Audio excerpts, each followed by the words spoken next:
Aujourd'hui, on célèbre deux événements. Le premier, qui est le lancement du coup d'envoi officiel de l'exposition Exilés, comme vous pouvez le voir. On lance officiellement aujourd'hui une exposition autour des princesses exilées à la fin du 19e siècle. Madame Eliane Trazonarisson, qui est présidente du musée de la photo et qui est historienne également, va nous faire une présentation là-dessus. Monsieur Cédric, donc, qui est président d'honneur du musée de la photo, nous fera une autre présentation du Café Histoire. Vous savez, quand on est jeune, on peut se permettre de voir la vieillesse comme une tragédie.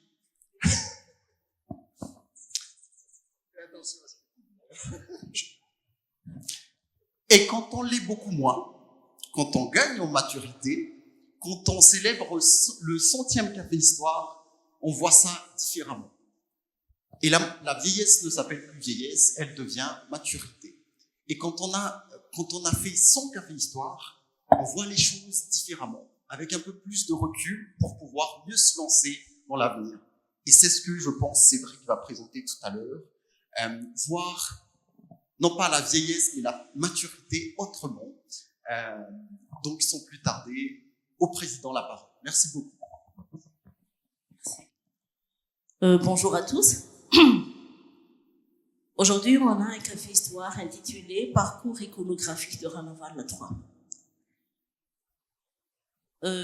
Comme sur a dit, c'est la conférence qui va ouvrir donc officiellement cette exposition qui s'appelle Exilés. Le musée de la photographie a choisi les exilés en exposition parce que c'est un pan de l'histoire de Madagascar souvent entendu, mais peu connu, peu exploré. Et le principal objectif du musée de la photographie, sa principale mission, c'est justement cette question de partage de l'histoire de Madagascar, parler des choses qu'on entend parler, mais qu'on ne maîtrise pas tout à fait ou qu'on ne connaît pas tellement. Et donc, l'exil de la reine Ranaval Latroie, on en parle beaucoup, mais on en sait peu et vous allez constater avec moi pourquoi. Cet exposé, donc, ma communication, cherche à déconstruire l'image collective romantisant la reine en élégante prise par les modalités d'une vie paisible, gaie et légère. Cet exposé dénonce les écrits uchroniques qui faussent la mémoire. Nous connaissons ces romans ou encore ces différentes histoires. Récemment, on a eu Reine sans royaume, qui est une uchronie totale et qui alimente quand même la mémoire collective. Et mon exposé également veut attirer l'attention sur la violence symbolique systématique vécue et endurée par une reine amie de son royaume. Pourquoi iconographie? On entend par iconographie toute représentation visuelle, et donc je considère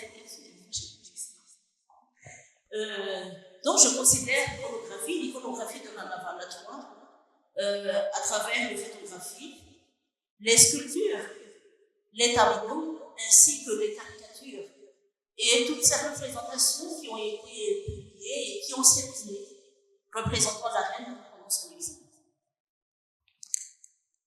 Donc, parcours iconographique revient à donner un récit aux représentations de Ranaval Latroie en exil, qui l'a transformé en objet de représentation politique. Cet exposé porte sur l'analyse d'un corpus iconographique consacré à Ranaval Latroie durant sa période d'éloignement forcé. Le corpus que j'ai utilisé n'est pas exhaustif et il ne pourra jamais être exhaustif dans la mesure où beaucoup de particuliers possèdent des photographies de Ranaval Latroie dont on n'a pas eu accès. Et il y a aussi d'autres représentations qui ne sont même pas montrées au public. Et comme vous le savez, le musée de la photographie vise à la conservation de ce patrimoine photographique malgache. Et c'est notre mission donc de chercher partout des traces iconographiques de Madagascar et de les mettre dans notre base de données parce que c'est le patrimoine photographique malgache en devenir. Et donc c'est déjà un premier appel pour ceux qui sont en possession d'images de Madagascar que vous voulez ou que vous souhaitez mettre dans ce registre de notre patrimoine photographique. Le musée de la photographie est là et c'est notre mission au quotidien. En effet, c'est en dehors de sa terre natale que Rana Vala III était très photographiée. Curieusement, Rana Vala III, quand elle était encore princesse, elle était à l'école et chez les missionnaires, mais il n'y a pas eu de représentation photographique de Rana Vala III. Elle était photographiée à partir de son accès au trône en 1883, mais elle était surtout représentée pendant son errance en dehors de sa terre natale. Et c'est aussi une des raisons pour laquelle le musée de la photographie a choisi de suivre les représentations iconographiques de la reine. Parce que photographes, artistes, journalistes, des particuliers se sont emparés de ces traits, tout comme elle-même a parfois participé à la construction de sa mémoire visuelle. Nous verrons tout à l'heure comment Rana Vala III a dicté ses exigences lorsqu'elle a accepté de poser pour des regards tiers. Quelles sont alors les caractéristiques des représentations visuelles de la reine pendant son exil? Cet exposé propose une grille de lecture de la mémoire visuelle de la reine pendant sa déportation, signifiant les intentions et les rapports de pouvoir qui sous-tendent chaque image. Je proposerai donc comme plan de lecture, comme plan de présentation, en première partie des images consenties, les types d'images de la reine. Nous avons vu tout à l'heure les images. Ce que j'entends par image, c'est l'iconographie, donc sculpture, tableau, caricature, tout ce qui est représentation visuelle. Mais quel type d'image? J'ai catégorisé, d'après mes analyses, j'ai trouvé que les images de la reine en exil sont des images consenties ou voulues, des photos commandées ou des photos demandées. Donc, on entend par ça les photos posées. Donc, il y a une préparation. Il y a une deuxième catégorie de représentation visuelle, ce sont des images subies parce qu'on n'a pas demandé son avis. On a photographié la reine et aussi parfois des photos dérobées. Donc, ces instantanés, on photographie les instantanés, sont des photos sans préparation. Comme son nom l'indique, ce sont des instantanés et les instantanés sont souvent des images dérobées. On n'a pas à demander au modèle, le posez-vous, etc., mais on prend en tant que tel. Et il y a une troisième catégorie que je trouve très violente, les images imposées, c'est-à-dire les discours iconographiques des journalistes et aussi des politiques qui étaient les détracteurs de la reine et qui s'expriment souvent par les caricatures. Quelles sont donc ces images consenties? Images voulues ou images commandées? Et nous allons voir défiler quelques portraits posés. Encore une fois, je dis, mon corpus n'est pas exhaustif. C'est juste des éléments pris donc par différentes sources que nous avons eu le soin d'évoquer sur nos supports en exposition. Ici, par exemple, on a imposé à la reine, donc une fois arrivé à la Réunion, tout le monde connaît l'histoire. La première s'est vue imposer un départ par le général Kadeni le 27 février 1897. Elle s'en va donc en mars. Elle a sillonné la mer. Elle était arrivée à la Réunion en décembre 1997. Et pour l'organe de presse coloniale, photographie obligatoire pour le rapport. Ça y est, la maison royale est arrivée. Nous voyons ici donc la tante Ramazzolas assise sur la gauche. Ensuite, la reine et ensuite sa grande sœur assise dans le dos. La petite princesse qui n'est pas sur la photo. Quelques jours après, voilà donc la reine dans une posture très compliquée. Je ne sais pas vous, mais la vue de cette image me déstabilise un peu, rien que par la coiffure de la reine, que je trouve tout à fait, on va dire, je ne dirais pas bizarre, mais pas tout à fait correcte, je pense. Mais en tout cas, l'image de la reine reflète sa tristesse, parce que cette photo, ce portrait est un ensemble de prises de vue, il y a 4 heures de ça. C'est une photo prise quelques jours après l'arrivée à Saint-Denis et après la mort de la princesse Razafna Djemadj. qui était morte en couche. La première, nous voyons donc avec les traits très marqués, émaciés, la tristesse dans les yeux et les cheveux expriment encore plus le désordre psychologique. Toujours à La Réunion, par deux photographes différents, il y a un monsieur qui s'appelle Sikora, c'était un naturaliste autrichien qui était à Madagascar bien avant la colonisation, mais qui a suivi la reine dans son voyage. Et Sikora a photographié la reine à La Réunion, dans sa maison d'accueil, qui s'appelle la Villa 23, que nous voyons sur l'exposition, sur les photos à l'étage.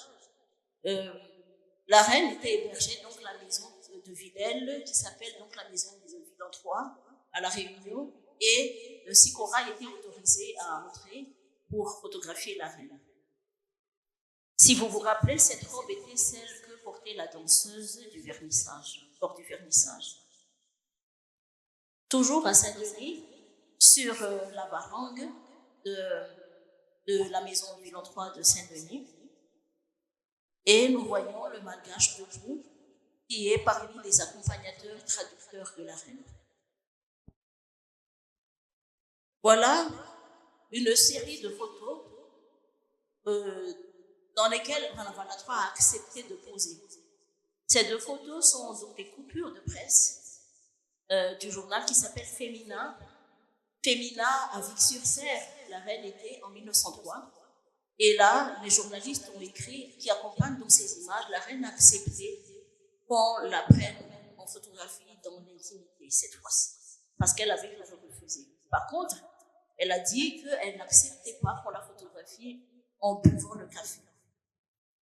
Lorsqu'elle a fini son café, elle a accepté donc d'aller dans le jardin, et là, elle a posé avec sa petite fille Marie-Louise et aussi avec sa table de lecture.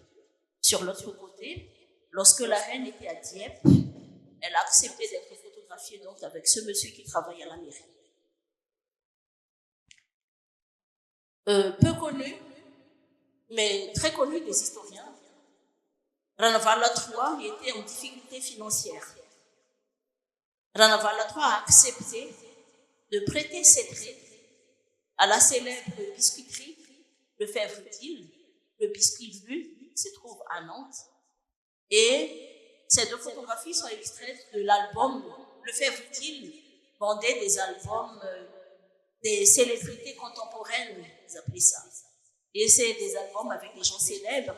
Et Ranavala III a accepté d'être photographiée pour figurer dans cet album mis en vente par la suite. J'ignore la somme qu'elle a gagnée, mais ça lui a permis d'améliorer son quotidien. Donc nous voyons déjà la violence, dans cette histoire, la violence économique.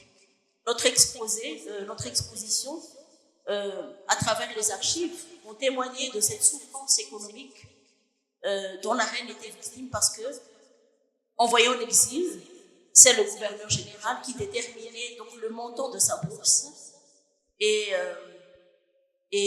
sans caprice. Et nous voyons les lettres très humiliantes que la reine a dû envoyer au général pour demander qu'on augmente ses revenus. Et les archives aussi ont témoigné que ce sont surtout les protestants qui ont soutenu la reine. Notre mémoire collective a l'habitude de voir une femme belle, très bien habillée, etc.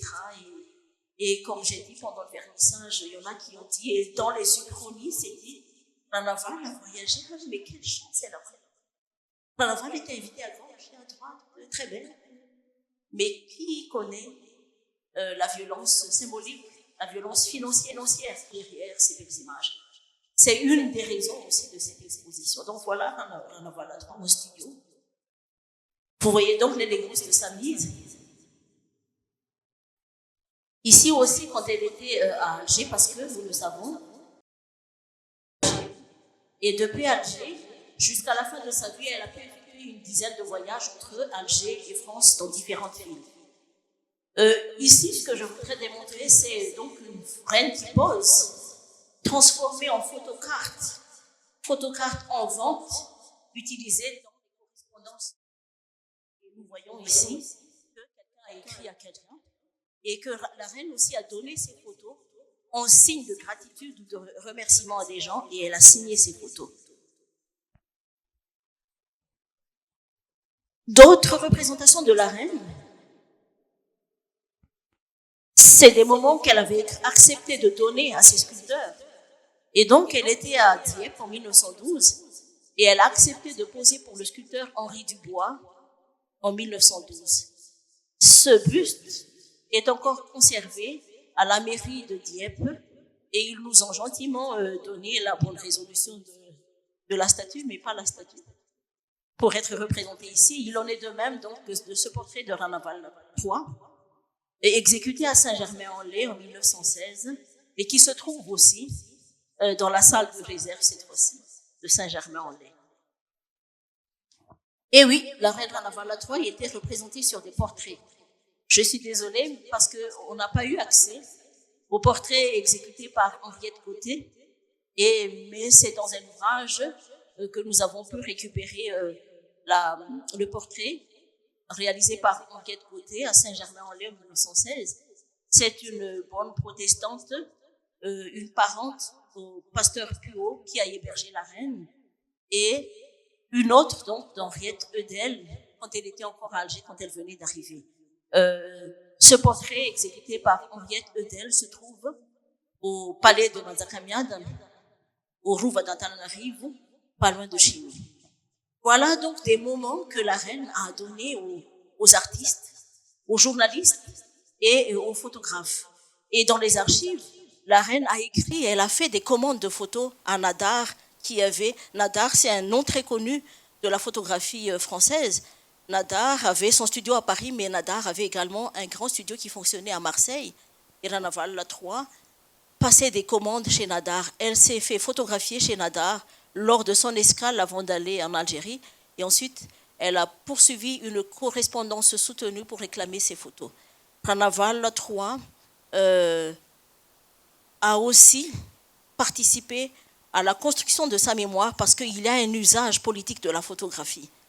La représentation des pouvoirs sur la photographie ou en portrait, ça signifie encore l'autorité, et la représentation de la reine circuler chez les Malgaches signifie encore sa présence. Et ça, par contre, les autorités coloniales n'ont pas réussi à maîtriser.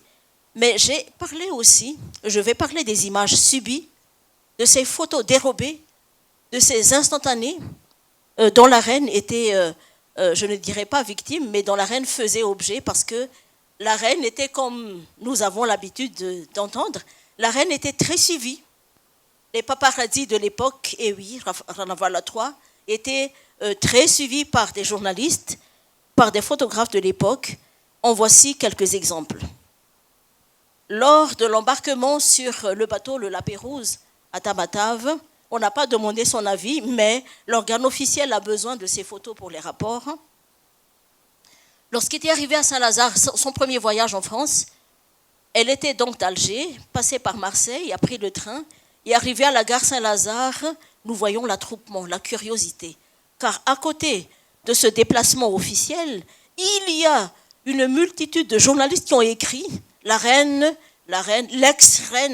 de Madagascar arrive à Paris ». Voilà donc Ranaval III, attendu à l'entrée de la gare Saint-Lazare. Lorsqu'elle a visité Notre-Dame de Paris, très suivie également, voilà une image où elle ne s'est pas apprêtée. Ranaval III était à Aurillac, donc elle était dans le Cantal, et elle était à Vic-sur-Serre. Elle était accueillie par le maire, donc à sa droite, et elle a effectué des petits déplacements autour de cet endroit, d'où ce gouffre de Padirac. Une autre à Vic-sur-Serre aussi. Donc nous voyons le cortège officiel qui suit Ranaval III et les images officielles représentant donc cette reine déchue, mais bien accueillie entre guillemets par les autorités françaises qui colonisent Madagascar en même temps. La reine a effectué un séjour à Oulgat et la voilà en carte postale en vente, donc un personnage royal devenu un modèle ordinaire pour décorer les cartes postales en vente, et ça a beaucoup circulé. Et une représentation typique de ces images dérobées, la reine était sur la plage et un photographe a photographié la reine avec sa petite famille. Mais il y a une troisième catégorie qui doit retenir notre attention parce que c'est une catégorie qui n'est pas toujours révélée dans les publications coloniales ou encore à Madagascar même. Et c'est là que j'attire votre attention que c'est pourtant ces caricatures imposées qui ont tourmenté la reine parce que tous les jours, il n'y a pas de journal qui ne parle pas de la reine Ranavala III. Et nous aimerons vous présenter comment les caricatures ou comment les journalistes ont-ils représenté cette reine déchue. Donc, je considère les caricatures comme faisant partie de cette mémoire. Et c'est là le point le moins connu de cet exil. Et au contraire de ces belles images lisses, idylliques, d'une belle mondaine invitée avec de beaux habits, etc., je nous apprends que la reine était représentée quand elle venait d'arriver, donc en caricature comme ça, mais ensuite vont se succéder et en cascade quotidiennement ce genre d'images.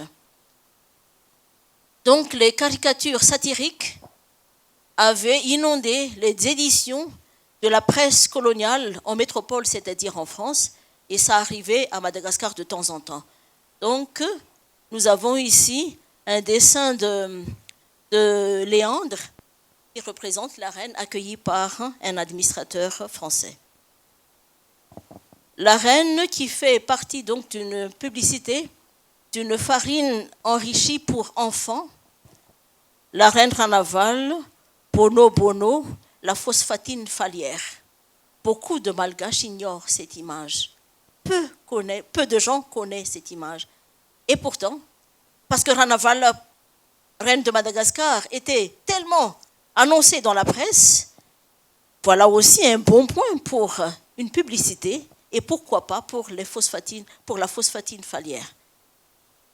Ranaval III, très ironique, rencontre de ses souverains déchus.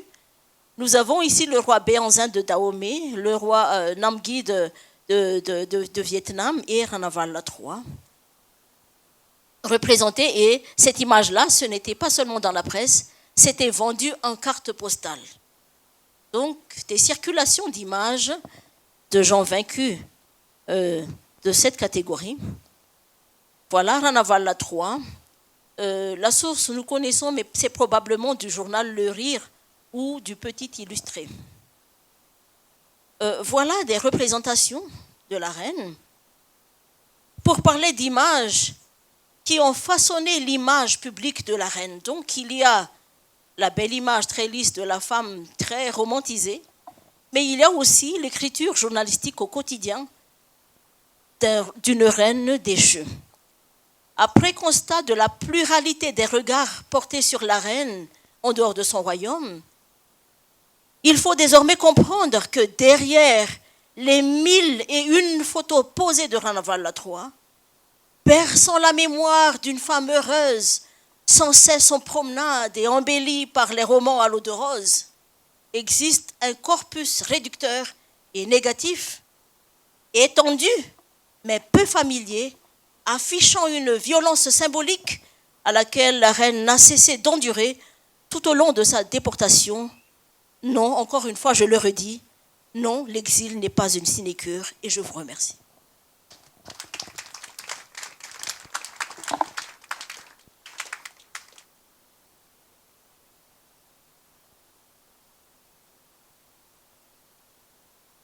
On remercie Madame Eliane Trazon-Narson pour cette présentation qui sera disponible également sur notre chaîne YouTube. Donc on vous invite à re-regarder, revisionner cette présentation qui était fascinante et qui nous donne une clé de lecture sur un pan de l'histoire de Madagascar. Et je crois que c'est le but de tout Café Histoire, qui est d'offrir au public une clé de lecture à l'histoire de Madagascar. Sans transition autre, Monsieur Cédric donc. Bonjour à vous tous.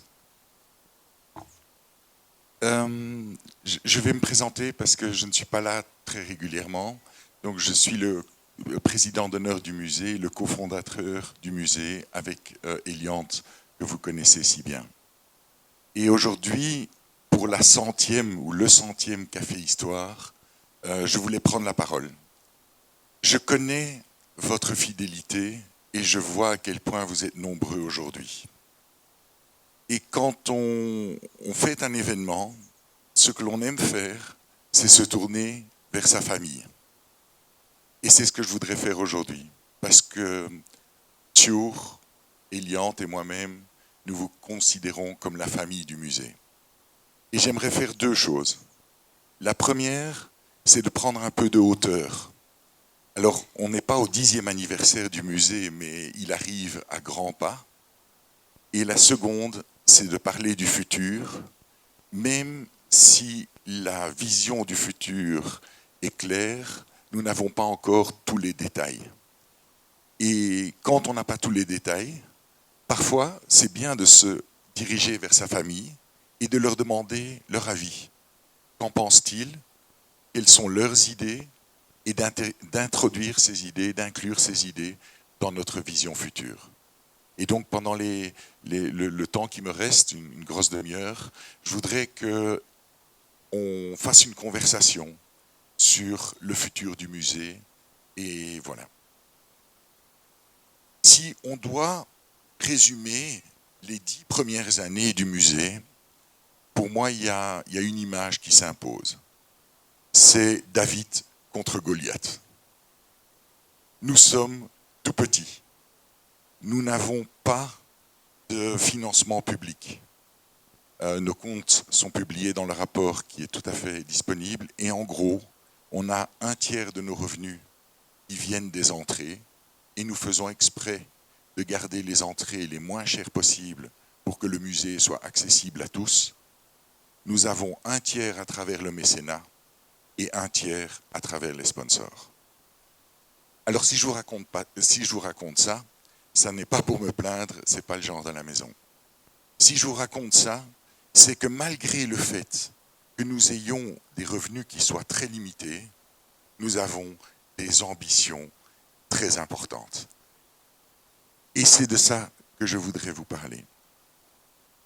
Le but du musée n'a pas bougé depuis la première rencontre que j'ai faite avec Eliante, pardon, je te cache Eliante, il y a presque 15 ans. Nous nous sommes rencontrés et dès le premier moment, nous étions d'accord sur ce que nous voulions faire. Et nous voulions faire 3 choses. La première, c'est la préservation.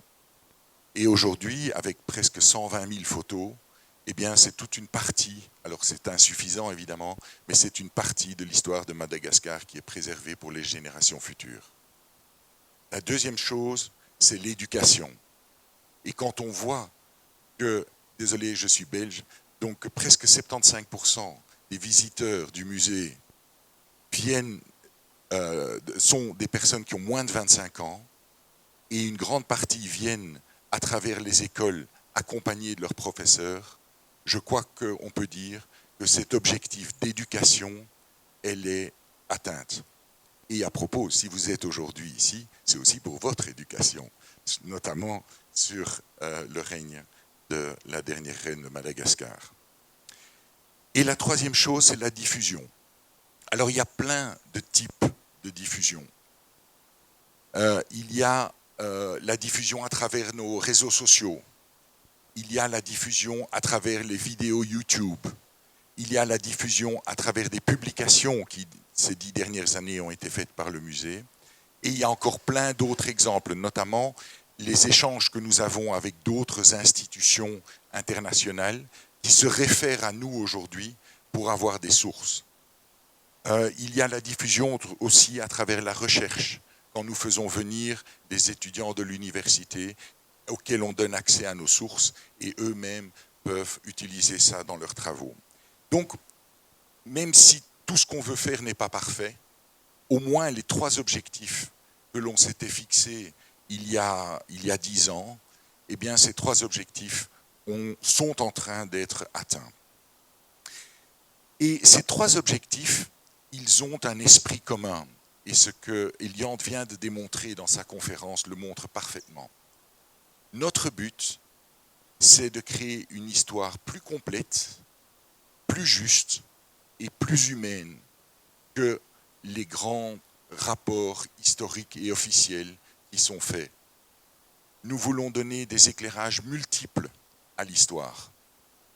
Et nous avons toujours poursuivi ça, même si c'est beaucoup plus facile de faire l'histoire à travers l'histoire officielle. Alors, si ça c'est le bilan, maintenant on aimerait parler de nos rêves. Et pour comprendre les rêves, je voudrais revenir au premier jour où nous nous sommes rencontrés.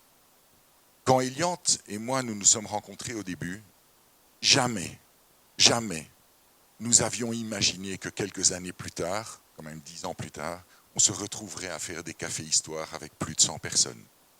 Jamais on a imaginé qu'on aurait 120 000 photos.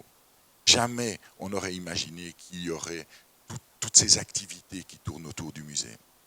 Ce qu'on a fait, c'est qu'on s'est dit, voilà, Eliante avait identifié un certain nombre de sources qui étaient en danger. Avec quelques moyens, nous avons pu les préserver. Et de fil en aiguille, on est arrivé ici. Eh bien, pour nos rêves futurs, on voudrait faire la même chose. On ne veut pas faire un plan de bataille où dans 2 ans, on sera là, dans 3 ans, on sera là, dans 5 ans, on sera là, parce que personne ne le sait et de toute façon, c'est relativement peu important. Mais on veut s'accorder sur un certain nombre de changements. Et le premier changement est un peu bizarre. Il est marqué là, musée de la photo. Et en fait, oui, c'est ce qu'on a fait. Mais petit à petit, un peu sans qu'on en prenne la décision, il n'y a personne qui a décidé, on est devenu un musée de l'histoire soutenu par le matériel photographique. Bon, évidemment, c'est moins sexy comme nom, mais c'est un peu ce que c'est devenu, et un peu par hasard. Et de la même façon, il y a une autre source de documents qui est en danger. Et ces sources de documents, ce sont les documents qui sont des documents écrits. Il existe énormément de livres qui ont été publiés en malgache, en français, en anglais et en norvégien, et ainsi de suite. Souvent, ces livres ont été publiés avec des petits tirages. Et il n'y en reste que quelques exemplaires. Il y a aussi une énorme correspondance qui a été créée au fil des années, dans lequel il y a énormément d'éléments d'histoire. Ce qu'il y a aussi, ce sont parfois des manuscrits, des livres non publiés, des thèses d'université à Madagascar ou à l'étranger qui ne sont pas accessibles, et même des journaux intimes. Et notre vision, c'est que si on s'est concentré sur la photographie, ce serait dommage de ne pas étendre notre champ. Alors on va avoir encore plus de problèmes avec le nom du musée, étendre notre champ à la documentation écrite. Et c'est ce virage-là que nous voudrions faire pour les 10 prochaines années. Je ne parle pas très souvent de moi, mais ceux qui ne me connaissent pas ne savent peut-être pas que mon travail, en dehors d'ici j'ai un vrai travail, c'est de travailler dans l'informatique, et notamment dans l'intelligence artificielle. C'est une grande partie de mon travail. Alors, comme Tchur l'a très bien dit au début, il y en a qui sont beaucoup plus vieux que lui. J'en fais partie. Et grâce à ça, je peux vous donner un sentiment par rapport à l'époque que nous vivons. J'étais dans l'informatique en l'an 2000. Et en l'an 2000, on sentait que quelque chose allait basculer. On sentait que l'informatique allait connaître une nouvelle ère. C'était l'ère du digital. On ne savait pas très bien quel impact ça allait avoir. On ne savait pas très bien ce que ça allait permettre. Et on ne savait pas très bien les dangers que ça allait générer. Mais quand on regarde en arrière aujourd'hui, 25 ans plus tard, il y a énormément de choses qui ont été permises grâce à la digitalisation et grâce à Internet. Et en plus, ce qui est bizarre, c'est que ce sont des choses auxquelles on n'avait pas pensé et qu'on ne pouvait pas imaginer. Si vous m'aviez dit en 2002, 2003, vous savez, le secteur des taxis va être impacté par Internet, jamais je vous aurais cru. Il n'y a rien de plus physique qu'un taxi. Et aujourd'hui, il y a Uber qui est en train de mettre une énorme pression sur les taxis.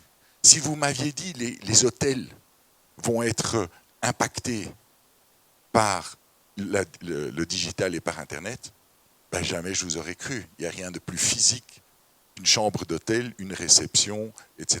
Et pourtant, quand on voit Airbnb, eh bien, ils ont révolutionné le secteur des hôtels. Et de la même façon, ce qu'on a fait ici, c'est, à notre échelle et petitement, c'est révolutionner la muséologie. Avant, les musées, et encore beaucoup d'entre eux, ce sont des photos qui sont au mur et ils ne changent jamais. Le fait d'avoir inscrit ce musée-ci immédiatement à sa fondation comme étant un musée digital et virtuel, à travers les films que l'on a créés, à travers les réseaux sociaux, à travers les vidéos YouTube, nous a permis d'arriver à des objectifs que l'on n'aurait jamais pu atteindre avec les petits moyens que nous avons.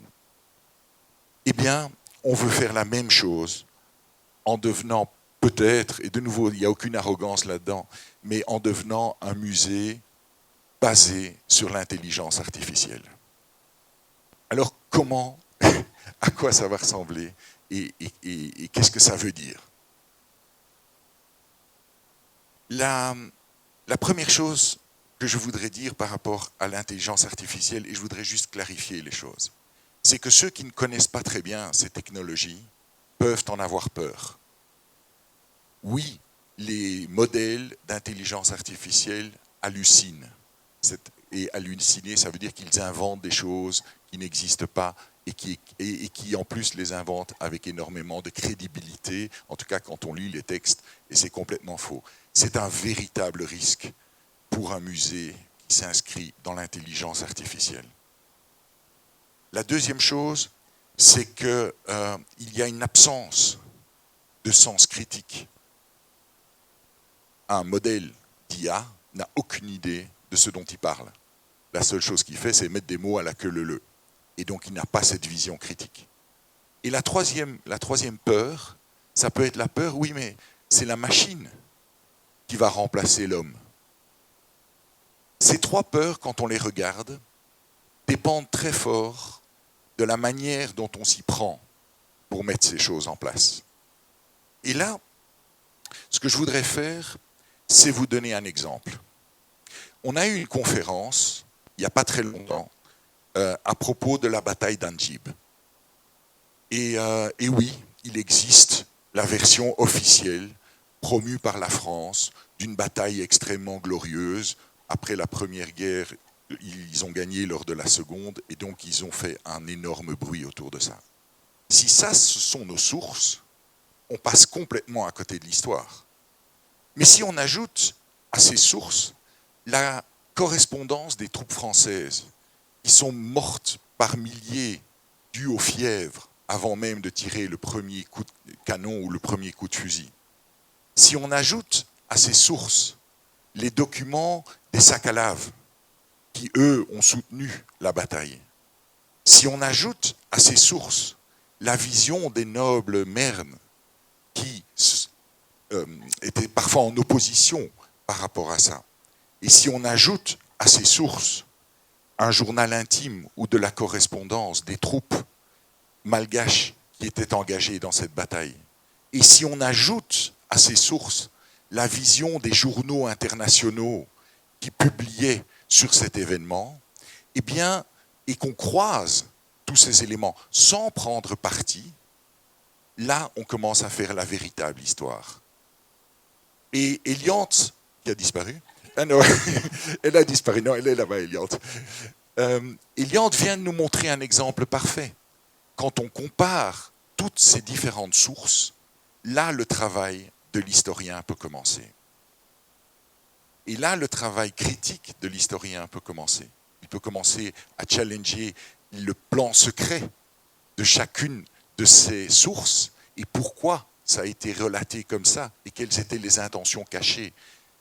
Sauf que consulter toutes ces sources, rassembler toutes ces sources, mais aussi traduire toutes ces sources, c'est un travail pratiquement inhumain. Et c'est là que l'intelligence artificielle peut jouer un jeu. Elle peut traduire très facilement, elle peut transformer des textes manuscrits en textes indexables, elle peut confronter des faits, elle peut rassembler différentes versions d'un même fait, et ça à très très grande échelle.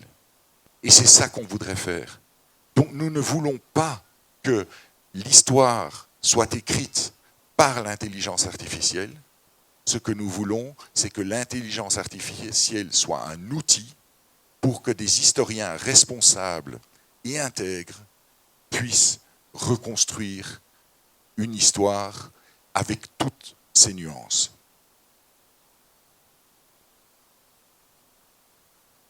Le succès du musée pendant ces 10 ans, à mon avis, était dû à 3 choses. La première chose, c'est que nous n'avons fait que emprunter les documents. Nous avons, quand on dit qu'on a 120 000 photos, en fait au musée on en a très peu. On a fait appel à des personnes qui avaient des trésors et auxquels ils tenaient.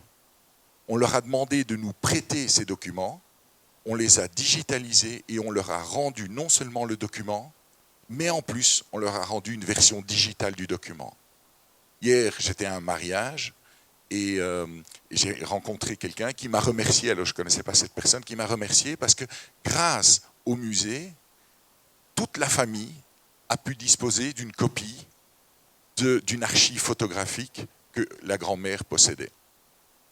Et donc ça permet en fait de garder des traces de l'histoire, pouvoir la répartir et la partager. Et donc dans notre vision de faire la même chose avec les textes écrits, nous ne voulons pas confisquer les lettres, les journaux intimes, les magnifiques bibliothèques que certains d'entre vous avaient. Non, ce que nous voulons faire, c'est vous les emprunter pendant quelques jours, quelques semaines, peut-être un peu plus si le volume est énorme, les digitaliser, vous les rendre et vous rendre une copie digitale de ce que nous avons pu préserver. Et ça, c'est comme ça qu'on a travaillé. Et ce qui est très bien aussi, c'est que je crois, et là de nouveau c'est l'arrogance des Belges, c'est que je crois qu'en 10 ans, on a construit une véritable confiance par rapport à nos donateurs. Jamais nous n'avons vendu une photo, jamais nous avons tiré un profit d'une photo qu'on nous a confiée au-delà du cadre de la convention. Ça fait 10 ans qu'on fait ça, et je vous assure que pour les 10 prochaines, et probablement bien après, nous respecterons la confiance que les donateurs de documents nous font. La deuxième, c'est le partage de nos sources. Nous sommes une toute petite équipe. Par contre, à travers le temps, nous avons pu construire un réseau de personnes qui aident le musée, que ce soit par de la recherche qu'ils partagent avec nous, que ce soit par des documents, ici je pense au Quai Branly par exemple, ou au musée des colonies à Aix-en-Provence, eh bien ces gens-là ont appris à avoir confiance en nous. Et donc nous prêtent ou nous envoient des documents, et nous aussi on contribue à certaines de leurs expositions. Vous imaginez, hein, le musée c'est ça, hein, le Quai Branly, je ne sais pas si certains ont déjà été là, je ne sais pas combien de personnes travaillent là, mais nous on est un grain de sable à côté d'eux. On est le fameux David contre Goliath. Mais on a une volonté, une passion et une énergie. Et avec ça, on est parvenu à faire des choses qui ne sont pas si mal que ça. Et ce n'est pas fini, je vous assure. Et puis, il y a la dernière cause de notre succès. Je crois que c'est votre passion. Il y a un véritable intérêt. Si on faisait ça et que personne ne venait voir nos documents, si on faisait ça et que vous étiez 2 quand on fait un café histoire, ben ça ferait longtemps qu'on aurait arrêté les cafés histoire. Et donc là aussi, une grande partie du succès, c'est grâce à vous. Et je voudrais que vous vous applaudissiez vous-même.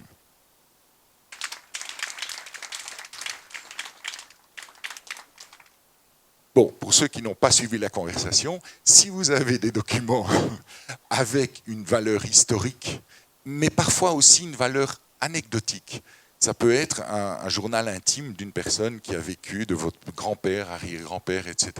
Et que ce document recèle certaines informations par rapport à la vie de l'époque, à la vie quotidienne de l'époque, on est tout à fait ouvert. Et s'il y a des passages là-dedans que vous ne voulez pas voir diffusés ou utilisés, n'hésitez pas à nous le dire. Nous pouvons aussi rendre aveugle une partie d'un texte et conserver la partie qui est d'intérêt général. C'est le moment. C'est le moment de demander des choses. Oui, parce que pour l'instant, il y a un a priori positif, alors on y va. Hein. Ça fait certainement, je crois, 10 ans que nous sommes à la recherche d'un fonds particulier. C'est le fonds du FLA. Le FLA, ce sont les actualités qui étaient présentées avant le journal télévisé et avant, ça c'était dans les années 80, et avant les films. Donc vous voyez, ceux qui connaissent les vieux films, il y a un cocorico et puis il y a des actualités qui sont présentées. Et en fait, il existe quelque part un fonds avec toutes ces informations. En gros, c'est toute l'histoire filmée et commentée de Madagascar de 1936 jusqu'à l'incendie de la télévision malgache dans les années 80. Et ce fonds est introuvable. On sait qu'il existe, il est protégé, et j'espère qu'il est bien protégé, c'est-à-dire qu'il est bien conservé. Mais pour le musée et pour d'autres institutions ici et pour l'histoire de Madagascar, ce fonds a une valeur inestimable. Si certains d'entre vous sont au courant de ce fonds, si certains d'entre vous peuvent nous aider à accéder au moins aux personnes qui détiennent ce fonds aujourd'hui, c'est vraiment bienvenu. Parce que ça aussi, ça fait partie de l'histoire et c'est une richesse absolument énorme. Et je voudrais conclure par la phrase suivante. Quand on regarde le monde aujourd'hui, que ce soit ici, en Belgique, où j'habite, ou autre part dans le monde, il y a des radicalités qui sont exacerbées. Et chacune de ces radicalités développe sa propre histoire et son propre texte. Je crois que le projet de l'IA que nous avons va permettre de remettre des nuances dans le travail que vont faire les historiens aujourd'hui, mais aussi dans les générations qui viennent. Et moi, personnellement, je suis pour une histoire nuancée, parce que souvent les histoires nuancées sont beaucoup moins violentes que celles qui sont radicales. Merci de nous aider.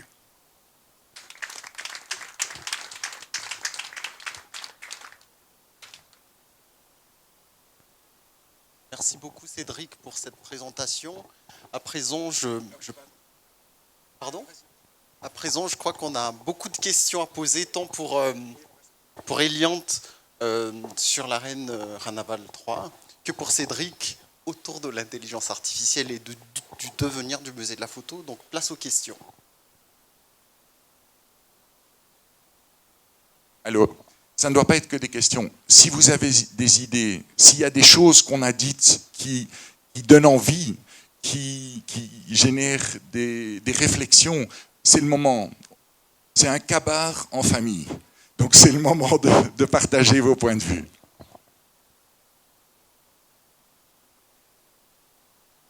Je voudrais parler en mon nom personnel, Bakura Soarfecha, qui a vu et qui a assisté à la conception de ce musée. Quand Madame Eliante Radzonarsson m'a approché, et quand elle a parlé de ce projet, et je voudrais parler aussi au nom de l'ICOM, le Conseil international des musées, dont je suis la présidente, et que le musée de la photo en est membre. Alors, peut-être c'est pas encore le moment de vous féliciter vraiment officiellement. Mais quand j'ai entendu le discours du directeur Tiour hier, effectivement, j'ai déjà en moi la réponse que vous êtes premier. C'est vrai, le chiffre 1, vous êtes premier. Premier d'être un musée privé et qui a su vraiment en 10 ans asseoir votre notoriété. Et je peux encore rajouter, et d'ailleurs je prends les propos du président tout à l'heure qui disait jamais nous n'avons vendu des photos, jamais, jamais, jamais. Et vous êtes le premier musée privé à observer le code de déontologie des musées. Et ça, c'est une grande chose pour les musées, surtout, je le dirais, les musées privés à Madagascar, parce qu'il y en a beaucoup.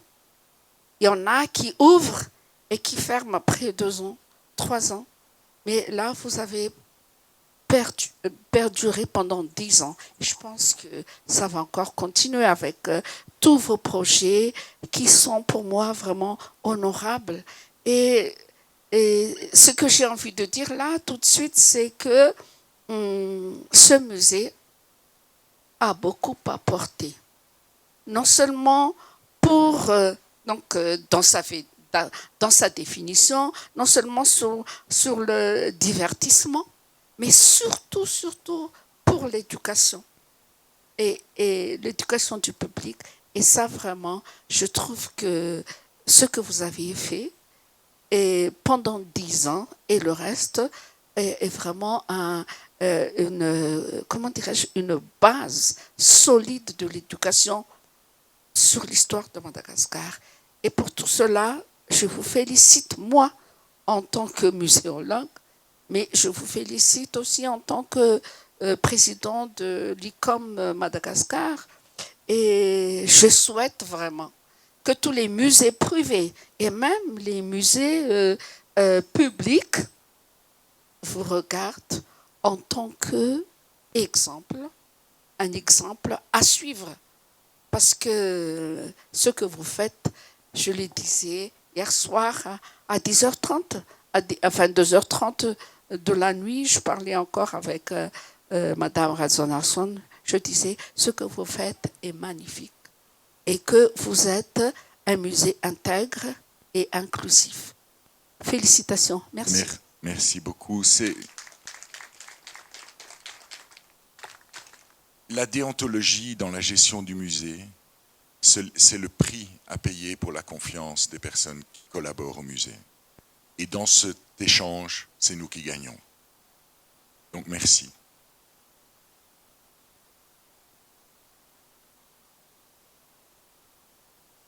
Non, ce n'est pas une question.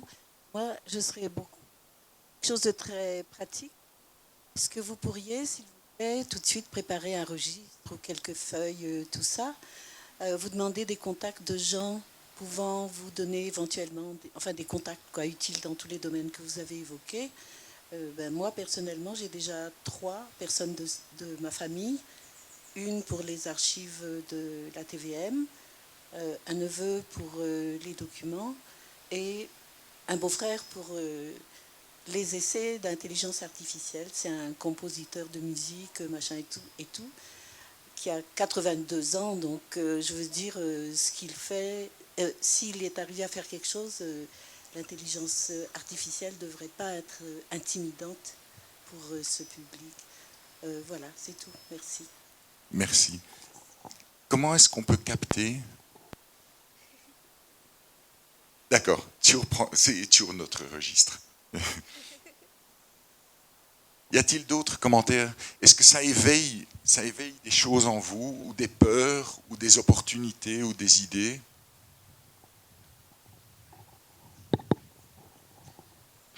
Bonjour tout le monde, Michael Rangemanirek, de la maison d'Angel Smianach et de la princesse Raketak.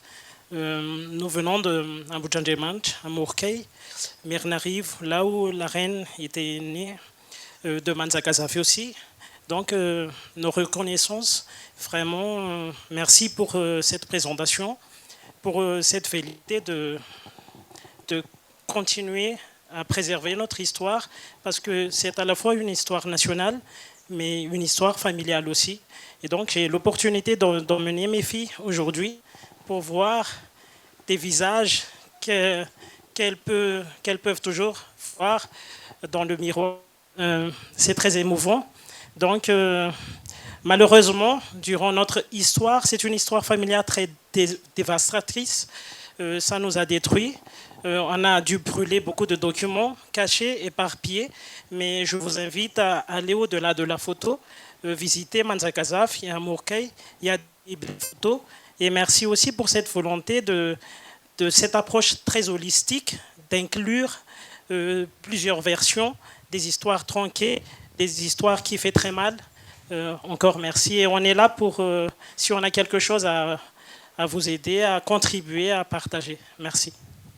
Je vous remercie beaucoup, monsieur. Il y a une chose que je voudrais encore dire, c'est que les cafés histoires, tels qu'ils ont eu lieu, les 100 derniers, n'ont pas été de la consommation d'histoire. Ils ont aussi été de la création d'histoire. Et je vais vous donner un exemple. Bon, je ne suis pas résident ici, donc je ne suis pas là à chaque café histoire, mais il y a eu un café histoire auquel j'ai assisté, où un colonel de l'aviation militaire malgache est venu témoigner. C'était dans le cadre de l'aviation malgache. Et il nous a raconté comment s'était mis en place l'aviation militaire malgache à l'époque avec Ratsirak et les MiG, ceux qu'on voit, enfin je crois plus qu'on les voit encore, mais qu'on voyait à Ivat. Et en fait, si ce monsieur ne n'avait pas fait ça, lui n'est pas auteur, il n'est pas historien, eh bien, le jour de son décès, que je le souhaite le plus loin possible, toute cette histoire serait partie. Et dans les cafés histoires, il y a souvent eu des témoignages personnels qui ont pu être captés, qui sont maintenant sur vidéo et qui peuvent également servir pour les générations suivantes. Et votre témoignage en est un exemple. Et donc la petite fille avec le chemisier vert à côté de vous, je vous invite dans 20 ans à venir voir les archives que nous aurons pu rassembler à propos de vos aïeux.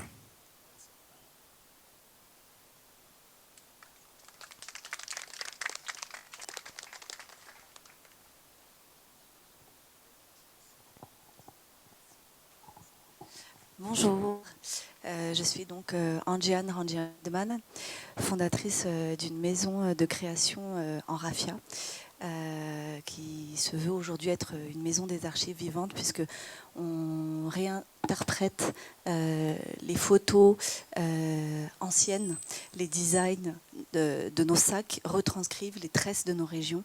Et c'est vrai que le musée de la photo a été une source de création, d'inspiration. Et donc voilà, et ce que je voulais partager aujourd'hui, c'était l'idée que vous faites beaucoup pour les créatifs.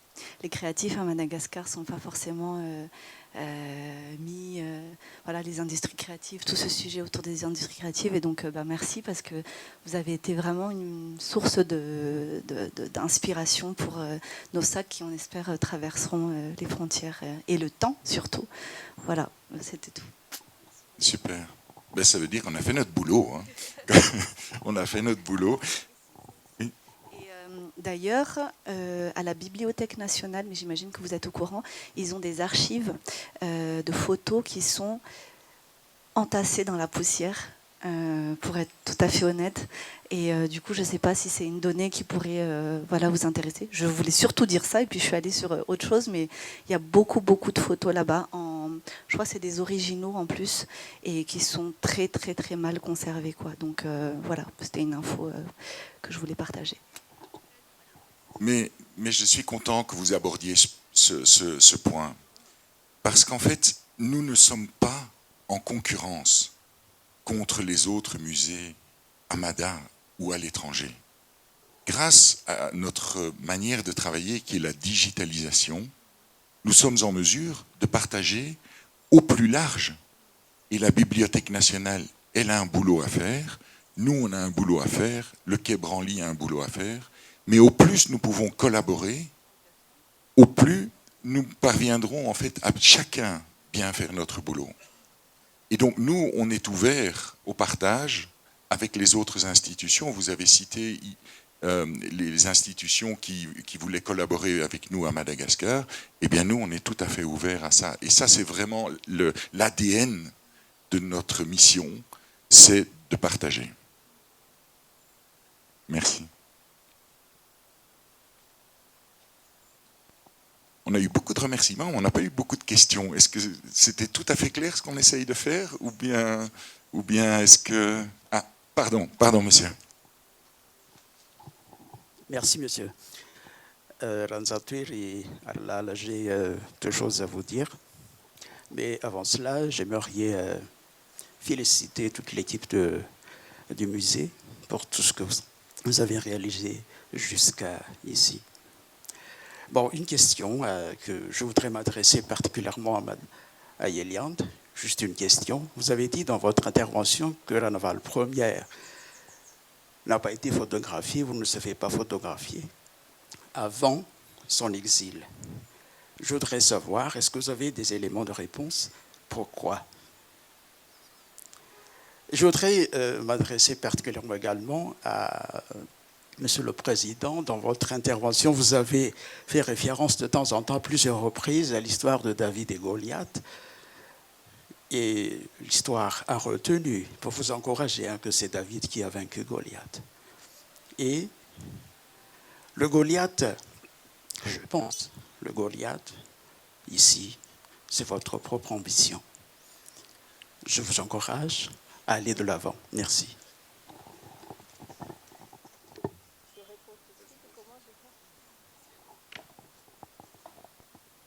Oui, Ranaval 3 n'a pas été photographié avant son accession au trône. Les raisons particulières, j'ignore, mais en tout cas, l'histoire de la photographie à Madagascar, jusqu'ici, n'a pas trouvé de traces iconographiques de Ranaval 3, ni quand elle était jeune fille, Razaf Ndayed, ni quand elle était encore épouse de Rachimwarfoun. C'est seulement lorsqu'elle est devenue Ranaval 3, le jour de son accession au trône en juillet 1883, qu'elle a commencé à être photographiée et très photographiée. Et nous connaissons ces différents portraits de la reine sur le trône avec les attributs royaux. Ces mêmes photographies qui ont par la suite été transformées en tableaux par Trevor Haddon, que nous connaissons très bien, qui se trouve au palais de Mantaremiadan aujourd'hui.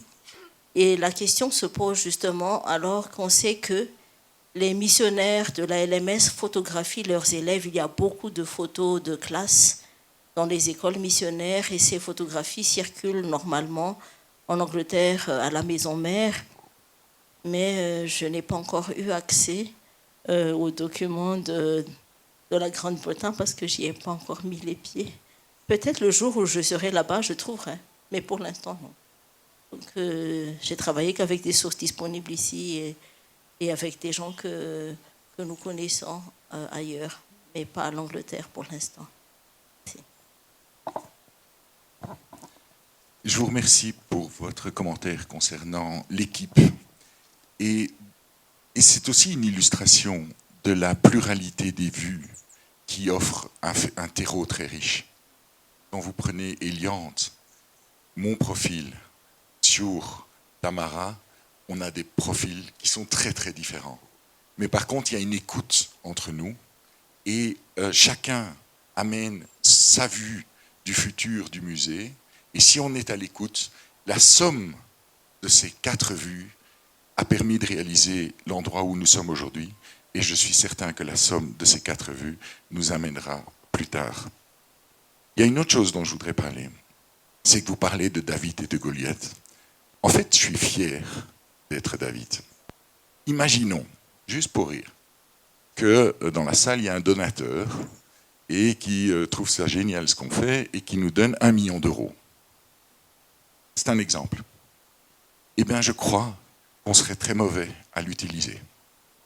Parce qu'on commencerait à passer notre temps à pérorer, à construire des structures compliquées, structures organisationnelles, et on commencerait à devenir arrogant.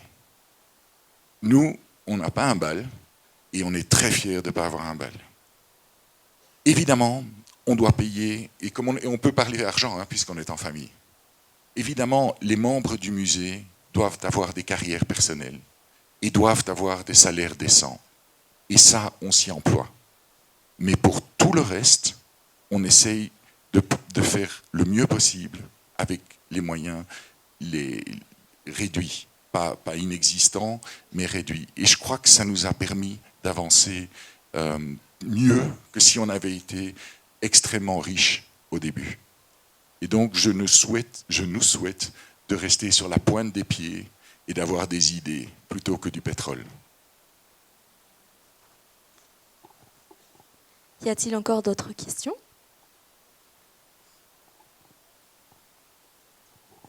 Bonjour Nathalie Metz. Moi, c'était une question sur le FLA. Est-ce que ce sont donc des petits films de nouvelles qui étaient projetés uniquement à Madagascar, ou est-ce que ce sont des choses aussi qui auraient pu être projetées dans les cinémas en France à l'époque? Alors, donc, c'est en tout cas des films qui ont été projetés à Madagascar, mais à l'époque, et c'est surtout l'époque coloniale, d'après ce qu'on en sait, donc si quelqu'un a d'autres informations, on est preneur, elles étaient filmées ici. Donc moi j'ai vu un film, c'est La visite de Nehru à la brasserie, avec Tsiranana à la brasserie d'Antsirabe. Voilà, c'est quand même des documents qui ont une valeur. Et donc elles étaient filmées ici, sur base de scripts écrits par les autorités coloniales, envoyés en France, doublés et censurés, ou en tout cas vérifiés en France avec des voix françaises, et puis renvoyés ici. Est-ce qu'elles étaient divulguées en France et diffusées en France? Ça, je l'ignore. Mais par contre, elles l'étaient ici. Je suis agréablement surpris du fait que vous parlez de l'IA au sein du musée de la photo. Je m'attendais à tout, sauf à ce sujet sur l'IA. Et moi, j'aimerais bien pouvoir en parler à mes élèves, par exemple, lundi.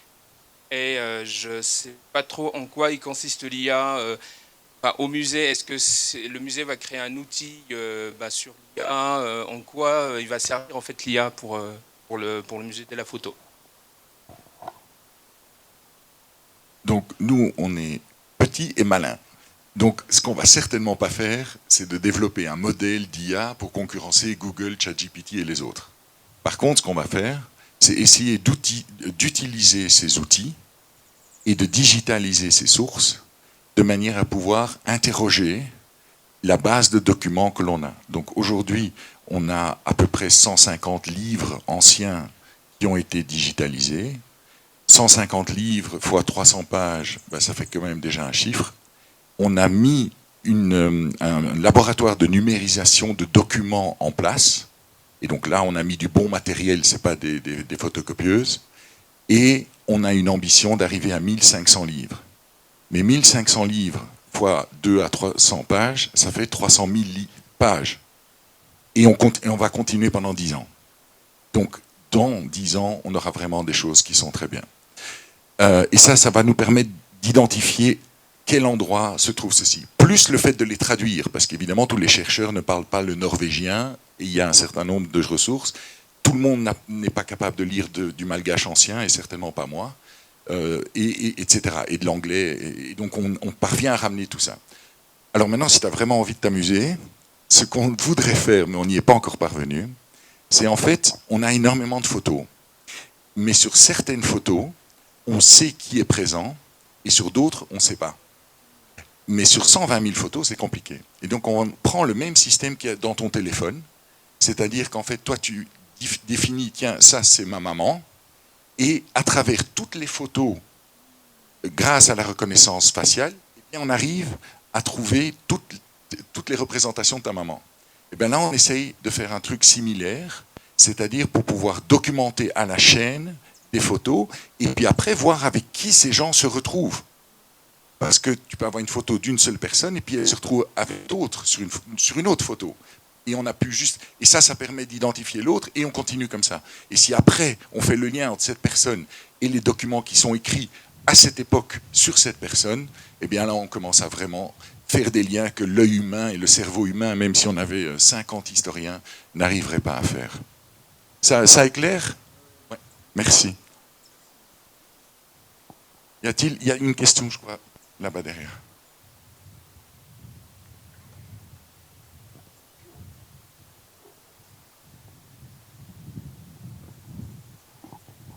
Merci de me donner la parole. En fait, je voudrais poser une question à propos de l'histoire de la reine Ranavalna III qui a été en exil. Je me pose excusez-moi parce que j'étais en retard, donc je ne sais pas si la chose que je demande a déjà été expliquée, mais d'après ce que j'ai entendu, la Marie-Louise Razafna-Gemant avait été baptisée dans une église catholique. Alors, je me pose la question, est-ce que ça signifie que Ranavalna III s'est convertie au catholicisme quand elle était en exil? Et si je me souviens bien, Madame Ratsonarsson, vous avez dit un jour que les églises protestantes de Madagascar avaient aidé financièrement Ranavalna III à faire face à cet exil. Donc, est-ce qu'ils étaient au courant que la reine s'était convertie? Et ma dernière question, c'est que est-ce que les restes des princesses Rasindanour et de la princesse Razafna-Gemant ont déjà été rapatriés? Merci. Merci, oui. Effectivement, j'ai dit, et toutes les archives en témoignent, Ranavalna III a été très soutenu par la communauté protestante. Et ce sont les protestants qui ont habillé Ranavalna III pendant l'exil. C'était des pasteurs qui l'avaient accueilli dans différents endroits, particulièrement à Saint-Germain-en-Laye. Elle était en très bon terme avec le pasteur Puot et toute sa famille étendue. Et Ranaval était très bien accueilli. La petite princesse Marie-Louise, fille de Razafna-Gemant, décédée en couche, était baptisée d'urgence catholique, ne signifie pas que Ranavalna III s'est converti au catholicisme. Ça n'a jamais été écrit nulle part. Par contre, c'est un geste politique, parce que Ranavalna III a quitté Madagascar. Ce n'est pas par sa propre volonté. Elle était accueillie, donc la maison de Villèle à La Réunion, c'est catholique. Parce que vous connaissez l'histoire du père de Villèle, le fondateur du foyer de Villèle, qui a accueilli donc l'orphelinat, et de Villèle est catholique. Mais ce sont les catholiques qui avaient présenté donc cette maison aux autorités coloniales pour accueillir la famille royale en exil. Et le baptême, on n'a pas demandé l'avis de Ranavalna III pour dire, Madame, comment voulez-vous qu'on baptise votre petite fille? Elle est dans un contexte politique très compliqué et elle est en situation de défaite, Ranavalna III.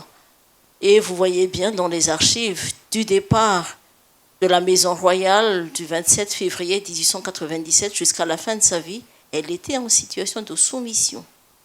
Et les correspondances avec Aligny en témoignent aussi. Une reine qui a écrit pour demander de l'argent et pour dire par la suite votre servante.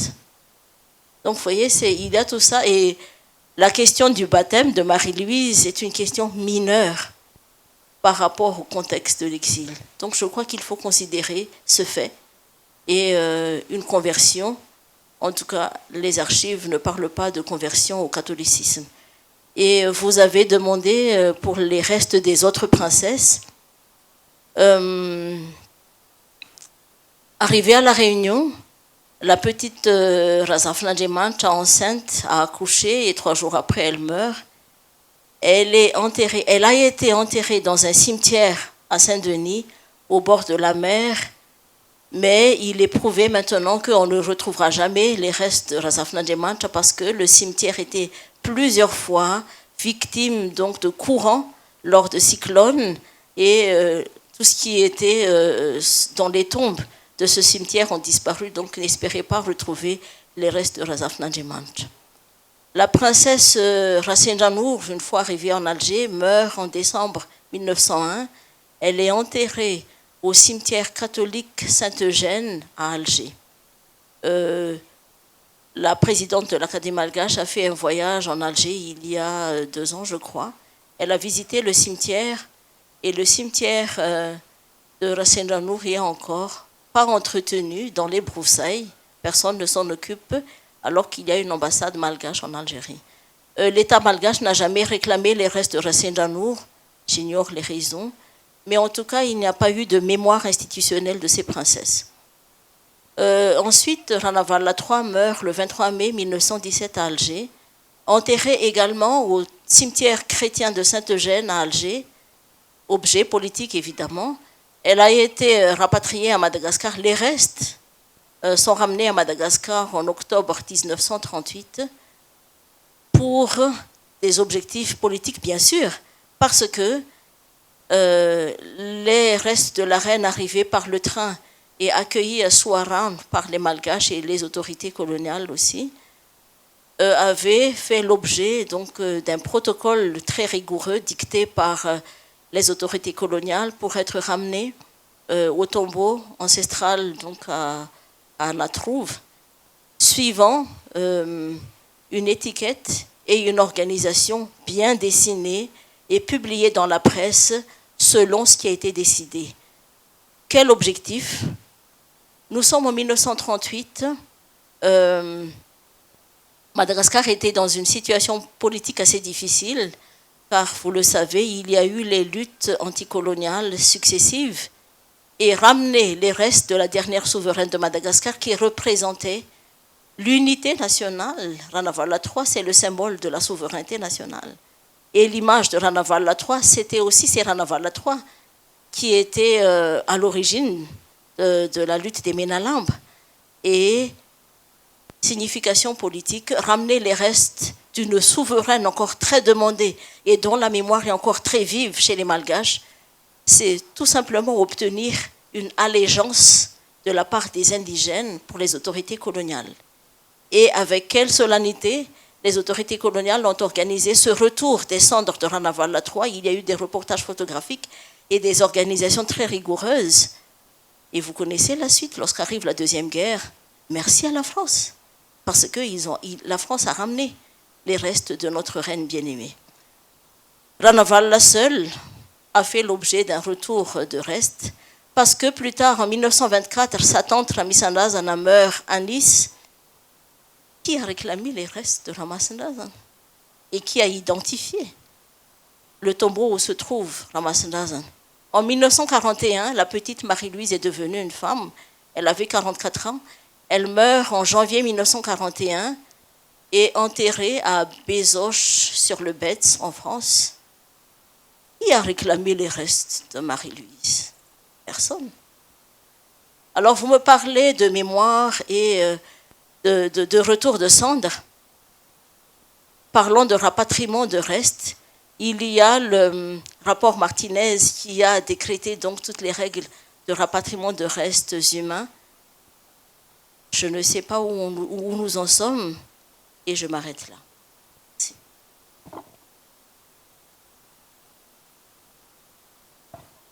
Une information peut-être parce que on a parlé de patrimoine filmique et on a parlé de la mission du musée de la photographie. Une information en juillet, parce que c'est dans notre mission également, nous accueillons donc les retours d'archives et de documents concernant Madagascar. Nous savons que en 1927, il y a eu la croisière noire qui était passée à Madagascar. Citroën avait fait une propagande qui a traversé tout l'Empire français, c'est-à-dire donc les chenilles de Citroën et la croisière noire étaient arrivées à Madagascar. Parmi les journalistes et les réalisateurs de films venus avec la croisière noire, il y a Philippe Noiret qui a tourné un film à Madagascar. Il y a eu un film qui s'appelle Le Zazavavndran, joué par des comédiens malgaches, tourné en Mbouimang et qui raconte les amours impossibles d'une Indine avec un autre groupe. Et ce film, donc de fiction, a été retrouvé par des amis, collègues en France, et le film est restauré par la Cinémathèque française. En juillet 2022, pour la première fois, le musée de la photographie va accueillir officiellement le retour d'un film patrimonial, parce que c'est un patrimoine filmique tourné à Madagascar en 1927 et qui sera restitué officiellement pour Madagascar et par le dispositif du musée de la photographie. Ce petit film sera vu par les Malgaches parce qu'il y a un devoir de mémoire et aussi de mémoire partagée. Et donc une équipe de la Cinémathèque française avec le chercheur qui a travaillé sur ce film sera au musée de la photographie et à l'université également pour étudier encore une fois la conservation d'un patrimoine filmique, parce qu'il existe à l'université une formation en muséologie et en conservation de patrimoine et de documents anciens. Voilà la dernière information. Merci.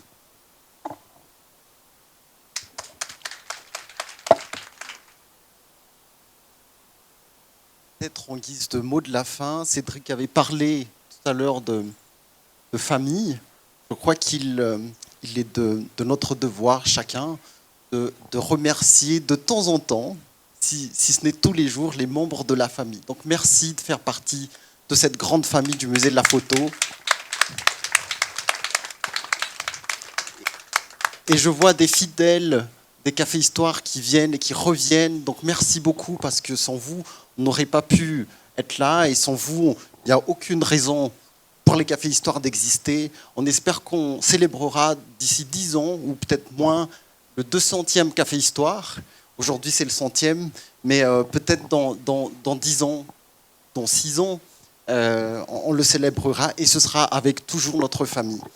À présent, l'exposition Exilés est ouverte officiellement.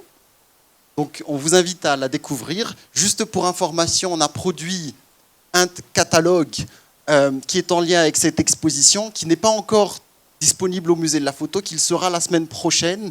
Vous pouvez déjà réserver. Mais c'est un catalogue qui rassemble plus de 70 documents, dont la plupart sont inédits, des lettres écrites par Ranaval III adressées au gouvernement de Madagascar, des échanges, des documents officiels. Donc on vous invite tous à l'acheter à partir de la semaine prochaine. Il est en édition très limitée. Donc c'est l'occasion de s'acquérir un beau document en plus.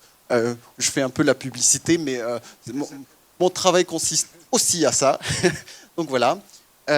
Merci beaucoup. Peut-être